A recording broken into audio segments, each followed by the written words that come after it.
और देश में भी व्यापक पैमाने पर अब पर्यावरण की चिंता प्रारंभ हो गई है। शिवराज जी, ये बताइए कि हमने आपके बारे में सुना, आपने कई बार ये बात कही है कि मैंने मध्य प्रदेश को कभी राज्य नहीं समझा, अपना परिवार समझा है। और जितनी योजनाओं का हम जिक्र करें, वो चाहे लाडली लक्ष्मी योजना हो, कन्या निकाह योजना हो, और आपको तो श्रवण कुमार भी कहते हैं, जितने वृद्ध जो हैं वो आपने उनके लिए तीर्थ का किस तरह से इंतजाम किया, तो उसके लिए आपको श्रवण कुमार के नाम से भी वो पुकारते हैं। तो ये सोच, इसके पीछे की सोच कहां से? ये भारतीय संस्कृति का मूल सोच है। एक ही चेतना हम सब में है, एक ही चेतना, वो मनुष्य मात्र में है। इसलिए हम वर्षों पहले हमारे ऋषियों ने कहा, आत्मवत सर्वभूतेषु, सबको अपने जैसा मानो, जियो और जीने दो। हम ही तो हैं जिन्होंने कहा, अयम निजम परो वेत्ति गणना लघु चेतसाम, उदार चरिता नाम तो वसुदैव कुटुंबकम। सारी दुनिया एक परिवार है। ये उद्घोष करने वाला हमारा देश, हमारी संस्कृति, हमारा विचार। लेकिन ये कहने से काम नहीं चलेगा, इसको आचरण में उतारने की कोशिश करनी चाहिए। एक सोच ये होता है कि मैं नेता हूं, मैं मंत्री हूं, बाकी जनता है। मैं मंत्री थोड़ी हूं, मैं तो मामा हूं, क्योंकि सब अपने हैं। मध्य प्रदेश की जनता परिवार बन गई। बहनें, मेरी सारी महिलाएं मेरी बहनें हैं, उनके बेटा बेटी भांजे और भांजी है।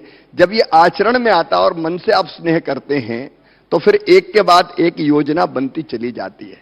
मैं एक बात आज जरूर कहना चाहूंगा, महिला सशक्तिकरण की। आज भी स्त्री और पुरुष की समानता नहीं है, न केवल भारत में बल्कि दुनिया के कई देशों में आज भी नहीं है। मैं प्रधानमंत्री श्रीमान नरेंद्र मोदी जी को हृदय से धन्यवाद दूंगा। बेटी बचाओ बेटी पढ़ाओ से लेकर अनेकों कदम मुख्यमंत्री रहते हुए भी उठाए और बाद में भी उठाए। और मैंने बचपन में जो तकलीफ देखी थी मां बहन और विशेषकर बेटी की जिंदगी में, मैं अपने गांव में रहता था, उस गांव में मैं देखता था कि मां की इच्छा भी होती थी कि पैदा हो तो बेटे ही पैदा हो, बेटी पैदा ना हो जाए। बेटा अगर पैदा हो तो खुशियां मनाई जाए, बधाई गाई जाए, उत्सव मनाए जाए।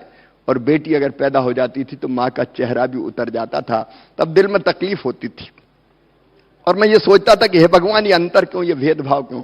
बेटा और बेटी में एक ही मां की कोख से दोनों पैदा होते हैं। और तब मन में आया, क्योंकि एक जगह एक छोटा सा कार्यक्रम था सामूहिक विवाह का, तो मैंने ऐसे ही कहा, वक्ता के आने में देर थी तो मैं बोलता था ठीक ठाक, बोल इस लड़के को खड़ा कर दो। तो मैंने वहां कहा कि भाई बेटी है तो कल है, बेटी को आने दो। तो एक बूढ़ी अम्मा खड़ी हो गई गांव की, बोली बड़ी बात कर रहा है, बेटी को आने दो, बेटी को आने दो। बेटी आ गई और बड़ी हो गई तो शादी में दहेज का इंतजाम क्या तू करे आएगा? बड़ी बड़ी बात करने आ गया। मुझे लगा कि भाषण से काम नहीं चलेगा और तब से जो बना मैं बहुत